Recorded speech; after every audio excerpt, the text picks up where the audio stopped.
520th Maintenance Company at U.S. Army Garrison Humphreys uses rapid fabrication via additive manufacturing on the battlefield technology to make materials and parts.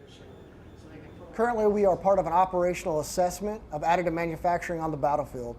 We are trying to increase the Army's footprint of 3D printing by producing replacement parts and improving training aids across the military. Unique training aids for the Criminal Investigation Division, such as false skeletons for shallow grade training, are manufactured here. Currently, our only limitation is our imagination. Honestly, we could probably produce any part that you would bring us. We're trying to increase readiness one layer at a time. From USAG Humphreys, I'm Army Staff Sergeant Armando Limon.